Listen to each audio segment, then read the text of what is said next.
Kigali, the capital of one of the fastest growing economies in Africa, Rwanda. In this video, we explore Kigali, Rwanda, also known as the land of 1,000 hills.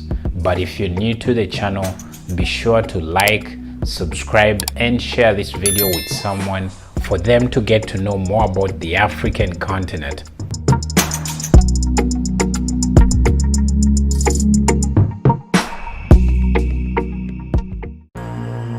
Kigali is located right in the heart of Rwanda, or you can say it's found in the middle of the country. The city was administratively founded in 1907. This was during the colonial rule of the Belgians to Rwanda. By then, Kigali was just a small trading area where many people came to conduct trade and basically do other types of business.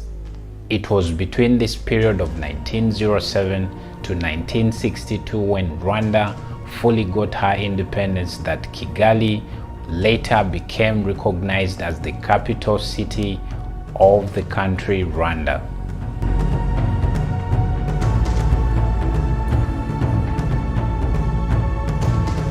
The city is located along the Ruganwa River, and I must say the other major features that make up the city are the many hills and valleys that Kigali comprises of. The central business district is found on Nyarugenge Hill, whereas the government and other administrative quarters are found on the Kacyiru Hill.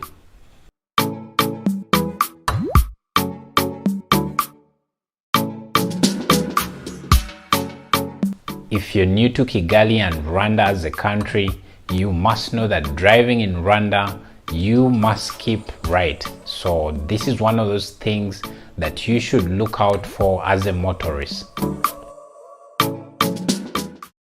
Population. Kigali comprises of 1.1 million people, and these include different groups of people, which are the Hutus, the Tutsis, and then the Batwa people. So these are the indigenous groups of people in Rwanda, but there are other groups of people that live in Kigali, like Ugandans, there are Burundians, there are Congolese, and many other groups of people that have settled in Kigali.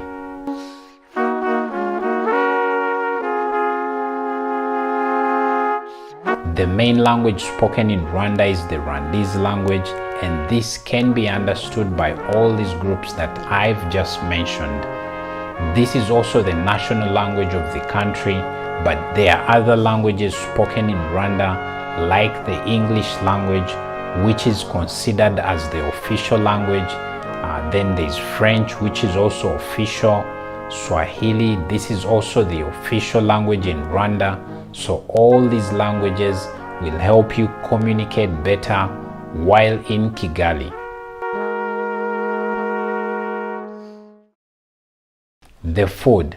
Kigali has so many delicacies, and among the staples in Kigali, we have foods like sombe. These are cassava leaves that are pounded to form a type of sauce, and it is one of those delicacies that they love having in Kigali. There are other foods like sweet potatoes, there's Irish potatoes. This is also widely eaten in the entire country. Then there are other foods like cassava, there's corn, there are yams, beans, and millet. So these will all serve you with a very tasty meal in the capital, Kigali.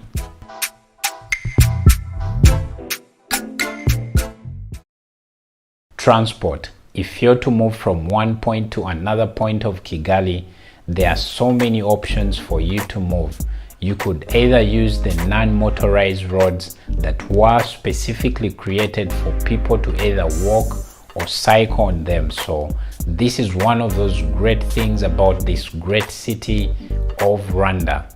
But you could also opt for other ways, like hiring a motorcycle to take you around the city, or else you could hire a private driver to take you around the city to basically get that good experience of the city Kigali.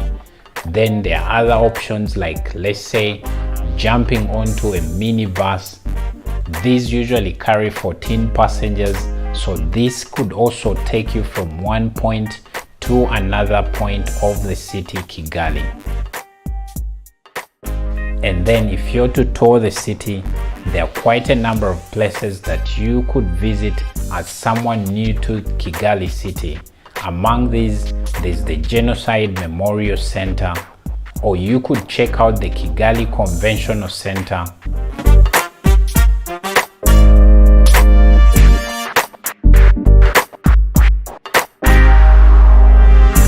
or the Kimironko Market. This is the biggest flea market in the country and Kigali as a city. So definitely these are some of the places that you could possibly visit when you're in Kigali. Well, that's Kigali city for you. Hope you enjoyed this video. In case you did, please do leave a comment. Let us know where you're watching this video from.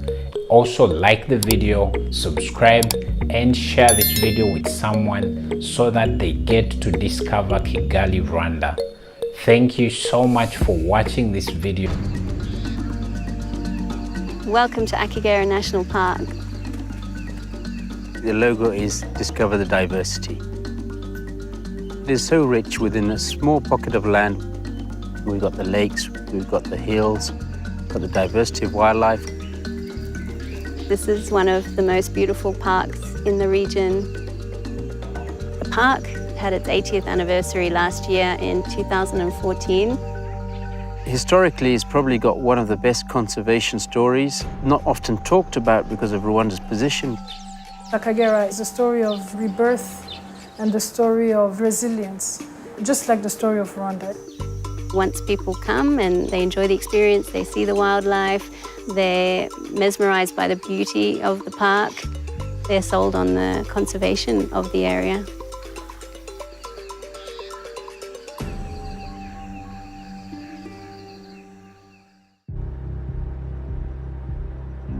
Akagera National Park was created in 1934. It's one of the oldest parks in the region. Historically, Akagera was 3 times the size now. It was very large and it was very wide also that time. Historically, Akagera was a Big 5 park. Lion, buffalo, all that species was intact. It was there at that time. It's had a turbulent history with many ups and downs in tourism, in wildlife poaching. The park was basically established as a purely conservation zone. It wasn't even promoting tourism. But legitimately, over time, the park needed to introduce the operations of tourism and built 2 lodges, and then also allowed for day tourism to travel through the park. Unfortunately, due to human-wildlife conflict, animal numbers significantly went down. In 1957 and 58, 6 black rhinos were translocated from Tanzania into Akagera National Park. It was also probably one of the first black rhino movements anywhere in conservation.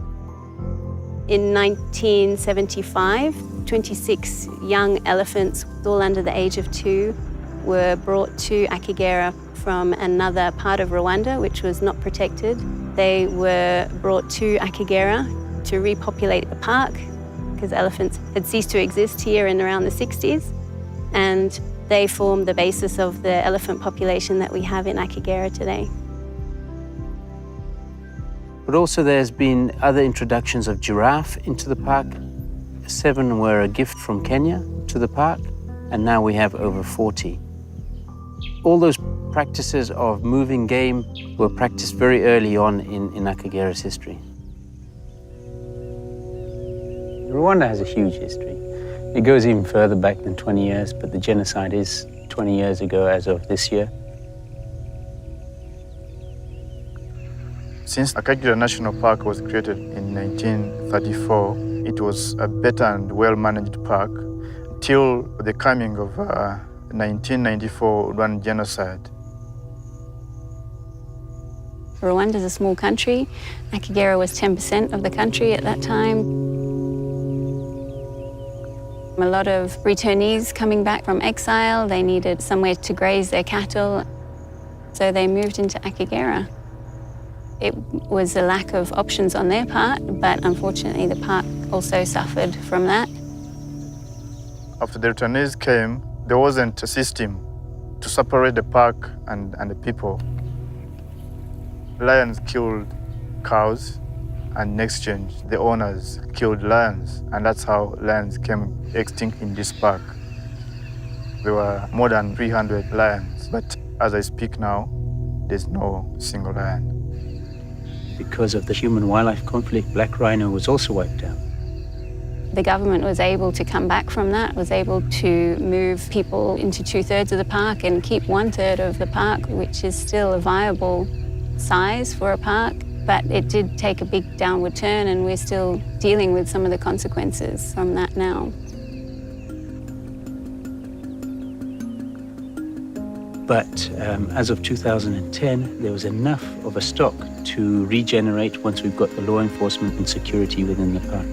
So Akagera's history is Rwanda's history. It's not as devastating as the human loss, but also the wildlife loss was also quite big too.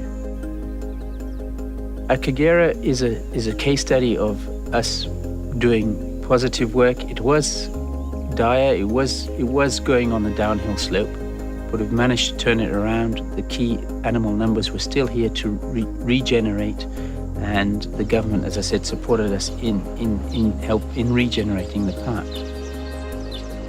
It's a great story of conservation that has been achieved with our other parks, but Akagera has impressed, I think, Rwandans in general. In the last 5 years, tourism has increased tremendously, from around 12,000 people in 2010 to over 28,000 people in 2014. Ever since I was a young boy, my parents used to take me to Africa quite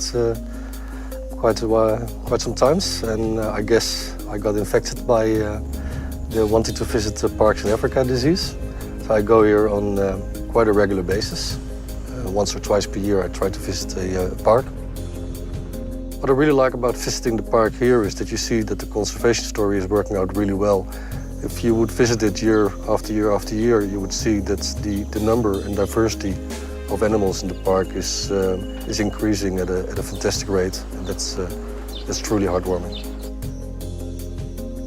We have plans to bring lion and black rhino back to Akagera, which will make it a Big Five park again. And then it will be the only Big Five park in Africa that also has shoebill, which is something pretty special. In 2014, 53% of the visitors of Akagera National Park were Rwandans. That is a bit unique in Africa. It's a park to benefit Rwandans, and they owe it their whole support. Specific to Rwanda, it's the most densely populated country within Africa. The population on the periphery of the park is huge. A lot of the people used to rely on the park for resources or cattle grazing or firewood or water. So it's key now to make the community aware that we're managing the park, but we're managing it for Rwanda, and the potential they can have from good management of the park is never ending. We are aware that it's only when people start seeing benefits from the park that they can support us conserve the park. So we prepared this play, this drama that we took around the villages, showing people the behavior of lions and how they could benefit from the lions coming back to Akagera National Park, how they could benefit from the potential increase in tourism numbers and revenues. bivuze ko nyine barabizi bazi gukina ikinamico nagira ngo natinze nizere ko biteguye baseruke batangire uyu mukino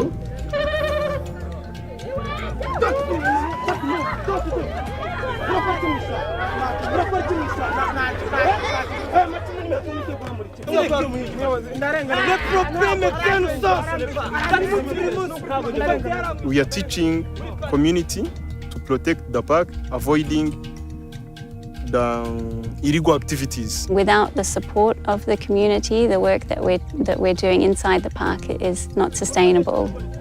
You need to have the buy-in from the people living on the park boundary. The defense project was initiated in 2012 by the government of Rwanda after realizing that there was no other solution to the problem of human-wildlife conflicts around the Akagera National Park. It was huge, which is actually why even the lions went extinct, because the communities poisoned them after they were eating their cattle. We are trying to open this area so that we can try and push the remaining animals. Because when the fence was elected, there was a lot of animals in and out. The community now, they are helping us go and push animals inside the park.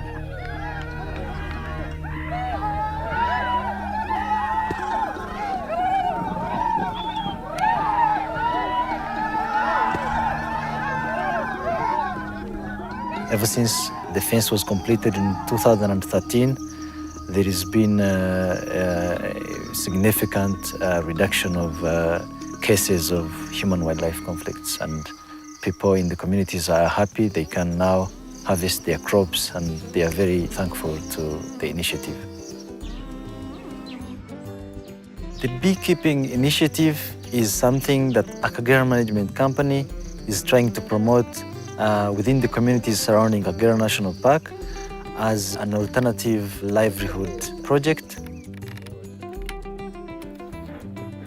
Akagera National Park has lots of woody species, trees that are very suitable for producing pollen that the bees like.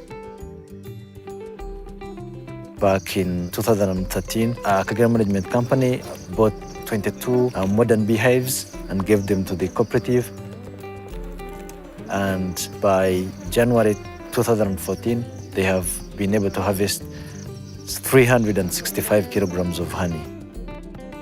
Iterambere twagiye tugeramo nk'uko mugenzi wanjye yabivuze, twabashije kugenda twiteza imbere, tubasha kubaka amazu bamwe tutari dufite, tubasha kugenda twiteza imbere mu bintu by'ibinyabiziga, ndavuga ubwo nka moto.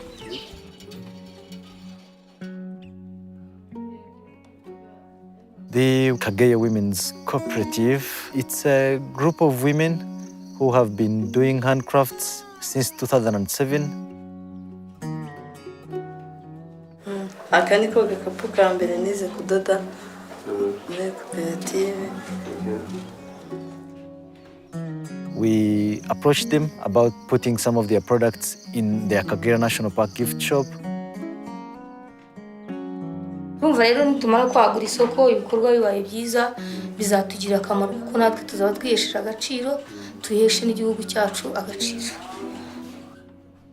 We are doing all this to support local communities to benefit from tourism.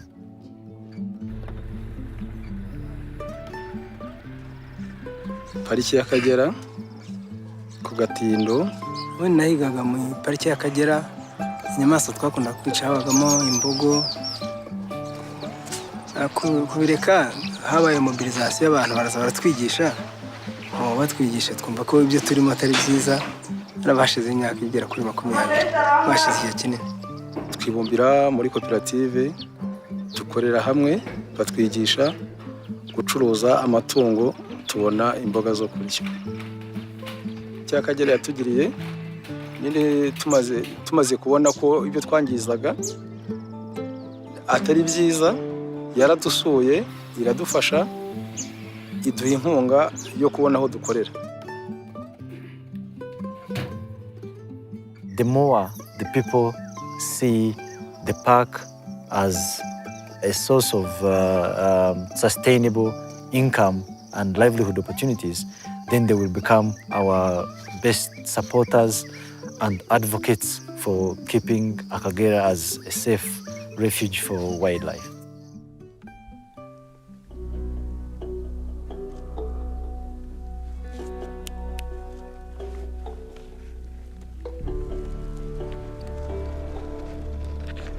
I'm inspired by the people on the ground and the rangers. They work every day going out into the field. Literally every day they're putting their life at risk. First, to conserve the animal that probably would knock them over anyway, but also to protect that animal from poaching, be it subsistence or commercial poaching. And when we talk of poaching, we're not only talking of animals, we're talking of timber, fishing, illegal trespassing. Dukora aka kazi ariko nubwo tugakora karimo risike, tugakora tugakunze kandi n'ingaruka duhura nazo kenshi tumaze kumenya uburyo tuzitwaramo. Previously, Akagera National Park has been facing a number of challenges, but since 2010, with the coming of Akagera Management Company, there is a very good improvement. The numbers of animals poached, it dropped from around 180 to 20. Others like snares, 2012, we collected around 2,000, but 2014, it went down to 500. And also arrests, 2012, the numbers went high up to 180. 2013, it dropped to 90. And last year, 2014, it dropped to 20.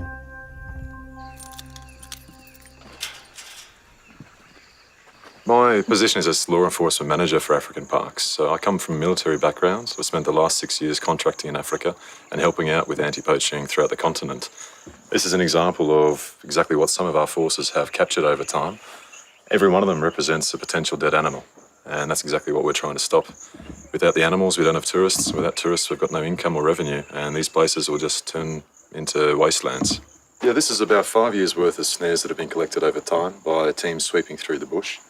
Our biggest concern in terms of frequency is this wire. Often a lot goes missing from different fences all around the region. We have to keep a tight control of our fencing stalls. If any goes missing, then we might pick it up 2 weeks later in the bush. More of a concern are snares such as these, your larger, heavy cable-type snares. These are incredibly strong and they're used for all sorts of game. They can be used for buffalo, for hippopotamus. We've even found these 4 meters up in a tree now trying to snare giraffe. Once these come on, they're almost impossible to come off, and the game go through a very slow and very painful dying.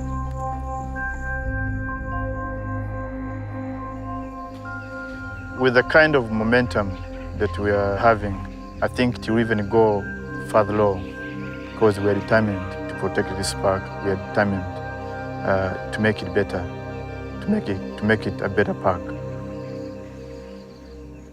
Akagera National Park is managed in partnership by the Rwanda Development Board, which is the Rwandan government, and African Parks, which is a conservation not-for-profit organisation.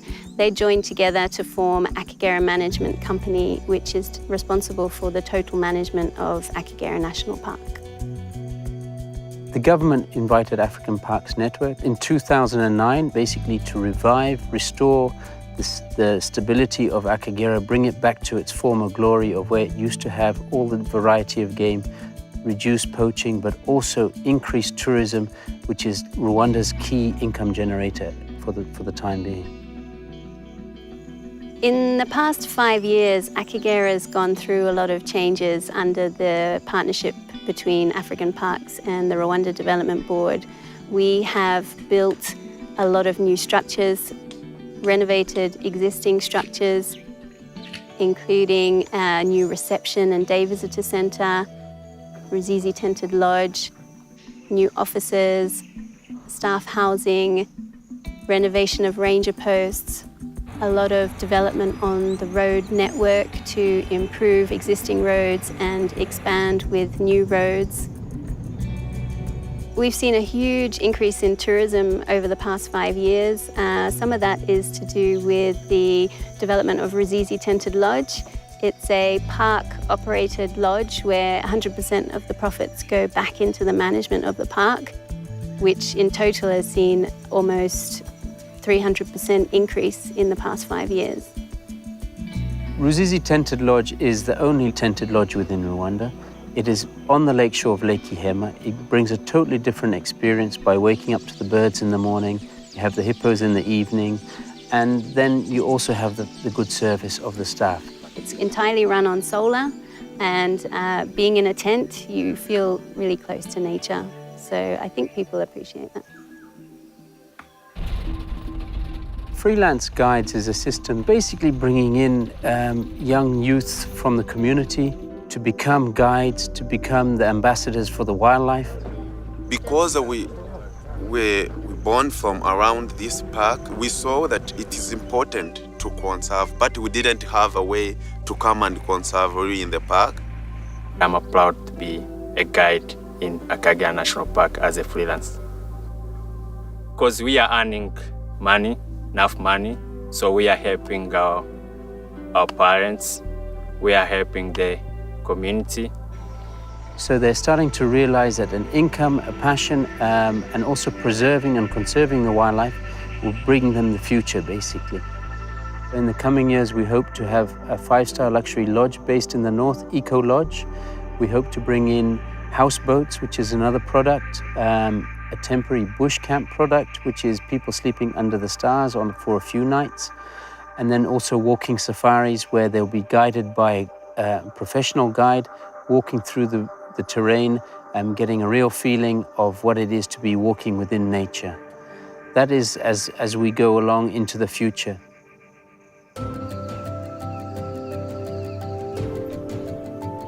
If nothing is done, these places probably won't exist in 20 years' time. There probably wouldn't be any animals left, and there'd probably be a lot of people in the parks. It's not just Rwanda, it's all the world. Conservation is important for everybody, for everyone. You know, we have to keep that system working because it's our life. We're able to look back and actually see quite dramatic changes, and that keeps you motivated to move forward and realize the potential. Akagera has proven a success story, and with the reintroduction of lions and rhinos, we will only see a bigger notice for Akagera at national and international levels. The key is to just buy time. We don't know the future. We don't know what it holds. We know there's something special there. We know that our grandkids cannot do without those in the future, or we'd like to show it to them. The cold, hard reality is that conservation of wildlife in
you.